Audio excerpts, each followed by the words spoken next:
Anda menyaksikan Kompas Bisnis bersama saya Brewa Ratenaya, Saudara. Gencatan senjata di Iran yang diumumkan oleh Presiden Amerika Serikat langsung diikuti oleh turunnya harga minyak mentah dunia.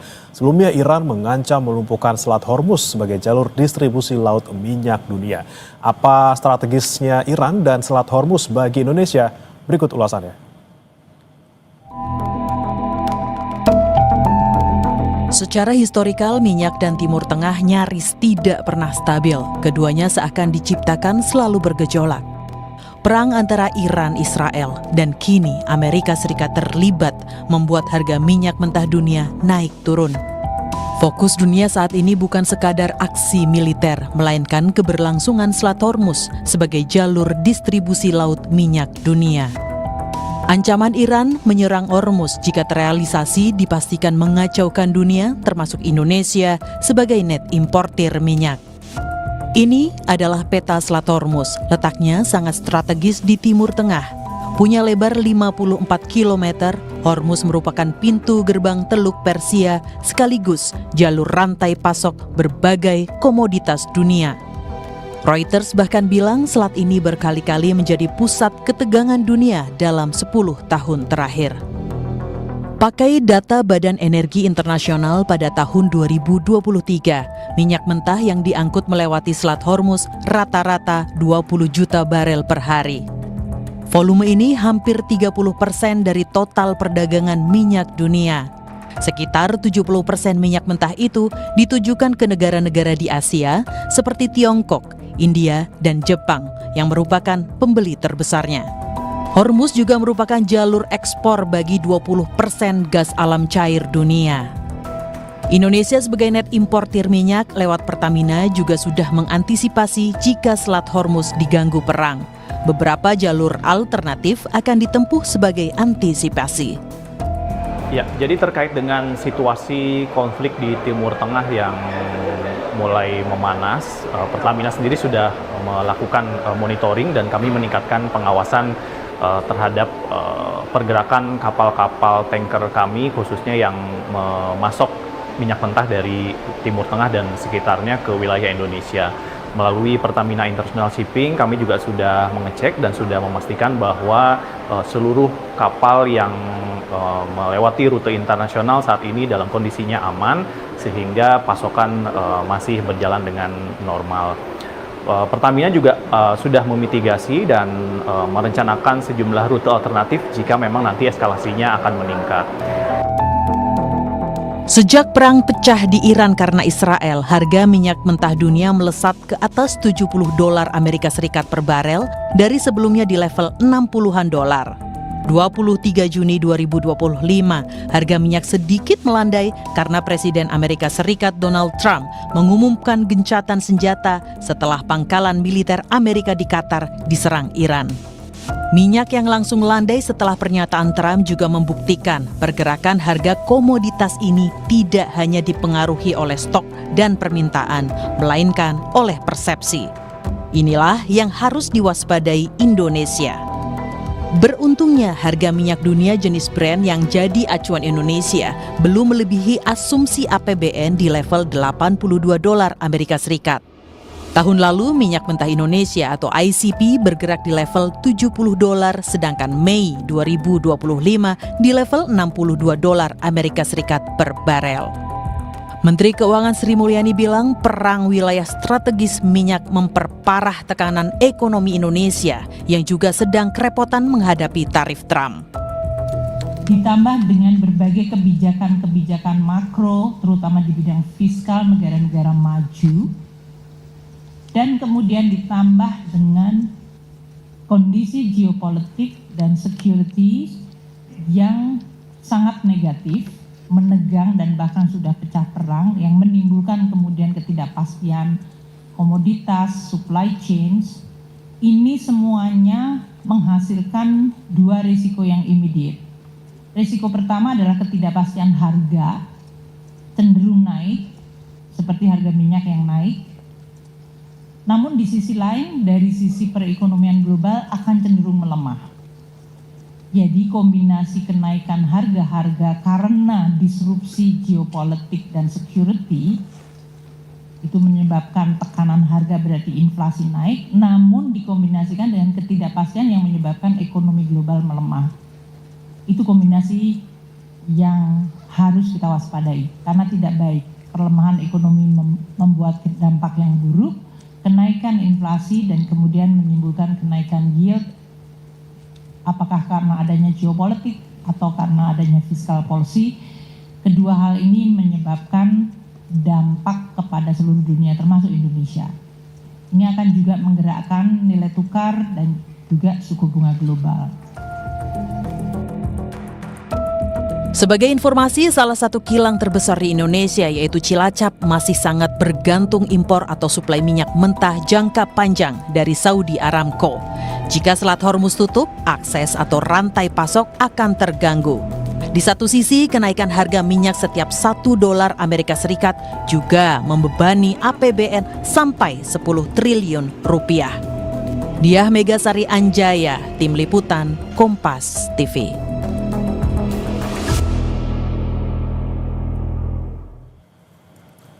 Menteri Keuangan Sri Mulyani bilang perang pasti menjatuhkan resiko ekonomi bagi Indonesia. Kerugian apa yang mungkin dirasakan masyarakat Indonesia? Apakah harga BBM beresiko naik? Kompas Bisnis akan bertanya ke Kepala Ekonom Bank Sentral Indonesia. Maksud kami Bank Sentral Asia, David Sumual. Selamat pagi, Pak David.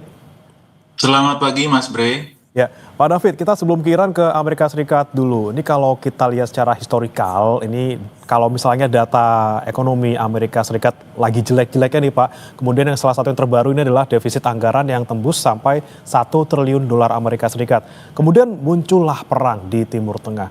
Apakah ada nih Pak korelasi antara data ekonomi yang buruk dari Amerika kemudian dengan pecahnya perang? Ya, kalau kondisi Amerika memang sejak tahun lalu itu kecenderungan melemah. Jadi kita lihat pertumbuhannya melemah dan ini juga diikuti juga dengan penurunan suku bunga Fed. Ya, suku bunga Fed itu kan sudah diturunkan sekitar 1% ya. Dan ada wacana dan juga kalau di Fed itu ada namanya dot plot ya. Jadi proyeksi dari anggota Fed terhadap suku bunga Fed ke depan. Nah itu mereka memproyeksikan antara 50 sampai 100 basis poin lagi penurunan di tahun ini. Jadi sebenarnya sebelum pecah konflik ya itu sebenarnya sebelum serangan Israel ke Iran itu sejak tahun lalu sebenarnya ekonomi Amerika Serikat juga sudah melemah. Dan saya pikir tidak ada kaitannya antara konflik di Timur Tengah dengan pelemahan ekonomi di Amerika secara direct seperti itu. Oke, tapi kalau kita kemudian sekarang ke Iran nih, Pak David. Ini Trump mengklaim akan ada gencatan senjata total beberapa jam ke depan. Nah, kemudian pagi ini kita lihat harga minyak mentah langsung landai nih. Dari kemarin kita pantau kalau Brent nih sekitar 78, kemudian pagi ini ke 67, nih Pak. Apakah ini buktinya bahwa harga minyak ini tidak mutlak dipengaruhi oleh supply and demand? Apakah karena ada asumsi saja seperti itu?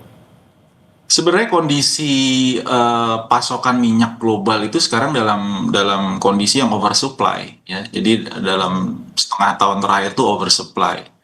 Namun kita lihat itu kenapa sebenarnya fundamental dari minyak itu memang sebelum pecah perang itu bergeraknya di $95. Nah, setelah pecah perang ini ada premi risiko ya sekitar tambahan sekitar 10 sampai $15 barrel ya, dolar per barrel.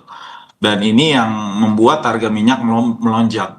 Nah, sebenarnya ada satu premi risiko lagi yang syukurnya ini nggak kejadian, yaitu penutupan Selat Hormuz. Ya, ini banyak yang memperhitungkan, kami juga memperhitungkan bisa ada tambahan premi lagi itu sekitar $25 ya dari kondisi sekarang ya.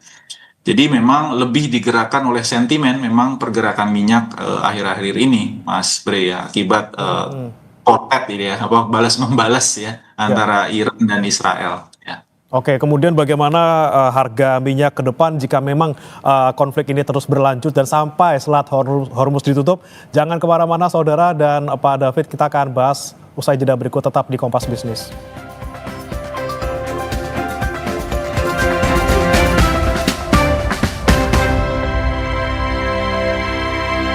Berkomitmen mengangkat dan menyuarakan praktik bisnis yang bertanggung jawab.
Masih di Kompas Bisnis bersama saya Bremana Tenaya, saudara, dan masih bersama kami juga Kepala Ekonom Bank Sentral Asia David Sumual. Kita lanjutkan Pak David, kalau misalnya ini konflik antara Iran dan juga Israel tidak mereda juga, kemudian sampai-sampai amit-amit Selat Hormuz ditutup, Anda bisa proyeksikan berapa harga minyak dunia? Apakah bisa mencapai $100 Amerika Serikat Pak per barel? Ya, ini masih sangat dinamis sebenarnya perkembangannya ya. Apakah gencatan senjata ini betul-betul dilakukan oleh kedua belah pihak, ini juga masih dalam tanda tanya tentunya ya. Nah, ini kita harus tunggu perkembangannya dalam 1 minggu ke depan paling tidak ya. Nah, kalau Selat Hormuz ditutup, tadi saya sudah sampaikan memang bisa lebih dari $100 ya premi risikonya, karena Selat Hormuz itu memasok kurang lebih sekitar 20% minyak global ya. Bahkan kalau untuk gas itu lebih tinggi lagi, 30%. Walaupun memang negara-negara di sekitaran Selat Hormuz itu sudah punya contingency plan juga. Seperti misalnya Uni Emirat Arab maupun Arab Saudi, mereka sudah punya pipa sebenarnya ya, menyiapkan diri terhadap kemungkinan terburuk. Walaupun memang tidak optimal, mungkin hanya bisa dan perlu biaya logistik yang lebih tinggi lagi tentunya untuk menyalurkan misalnya minyak atau gas dari kebanyakan fieldnya Arab Saudi itu ada di timur ya, mereka harus salurkan ke barat dan ini perlu ongkos ya, dan juga tentu akan mengganggu ya lalu lintas di Selat Hormuz, sehingga preminya itu sekitar $20 sampai $25 lagi kalau ini sampai ditutup ya, jadi bisa melebihi dari $100. Oke, kalau misalnya minyak mentah dunia sampai ke 100 gitu ya, kemudian apa pengaruhnya ke harga jual BBM kita, baik subsidi maupun subsidi? Karena kita memang masih menjadi importir minyak dari Arab Saudi, Pak David. Ya, betul. Ya, ini bedanya kita mungkin dengan negara-negara ASEAN lain. Kalau negara-negara ASEAN lain memang kebanyakan net oil importer ya, termasuk juga Filipina misalnya. Tapi untuk Filipina itu langsung terrefleksi di harga jual retailnya. Sedangkan kita untuk beberapa jenis BBM itu masih disubsidi, dan ini tentunya tidak serta-merta ya langsung terrefleksi. Nah, ini tergantung dari keputusan pemerintah apakah akan menaikkan harga BBM yang bersubsidi ya untuk solar dan juga minyak. Halo, assalamualaikum. Ya, lanjutkan silakan Pak David. Ya, silakan Pak David, dilanjutkan Pak. Ya, jadi kalau kita lihat ini tidak serta-merta ya, jadi tidak serta-merta akan naik harga minyaknya seperti negara-negara tetangga lain. Jadi impact-nya ini masih terbatas ya. Kalau misalnya harga minyaknya sampai 100, tentu ini akan membebani APBN ya. Jadi akan ada tambahan subsidi BBM dan kompensasi ya. Dan ini mungkin kritikalnya di atas $90. Dengan asumsi juga kursnya juga masih bergerak di sekitar 16.500-an, Mas Bre. Oke, nah ketika kemudian APBN kita ditekan oleh misalnya harga minyak dunia naik, kita harus kasih subsidi lebih besar lagi, kemudian rupiah juga kemudian semakin melemah nih Pak David. Apakah ini juga semakin membuat APBN kita ini semakin tertekan gitu Pak dengan kondisi ini? Ya, ini mungkin perlu penyesuaian pada akhirnya. Kita kan sudah mengalami beberapa skenario yang mirip ya dulu ketika harga minyak meningkat ya. Ini konsekuensi negara yang memang sekarang itu kita mengalami net oil importer ya. Kita kan produksinya kecenderungan terus menurun dari sisi produksi, itu sekarang hanya antara 500 sampai 650 ribu barel per hari. Sedangkan konsumsi ini trennya naik terus ya. Tiap tahun naik ya sekitar 5-10%, itu sekarang posisi di sekitar 1,2-1,3 juta barel. Jadi per hari. Nah, ini yang tentunya jadi PR kita bersama, bagaimana mendiversifikasi juga mungkin dari sisi sumber energinya ya.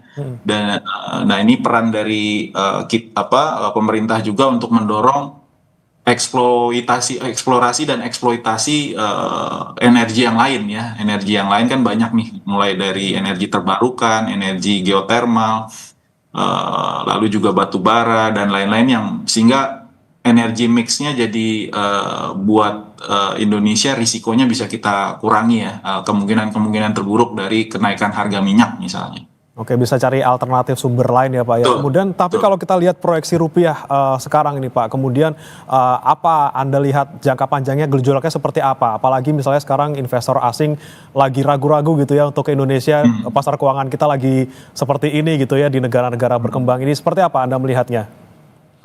Ya tentunya kalau untuk rupiah ini selain faktor eksternal ya tentu dilihat faktor domestik ya. Kalau dari sisi domestik sebenarnya pertumbuhan kita masih relatif baik ya. Jadi dibandingkan negara-negara emerging market masih tumbuh sekitaran 5% lah, 4,8 sampai 5%. Nah ini kalau dibandingkan dengan yang lain ya masih sangat atraktif sebenarnya perekonomian kita.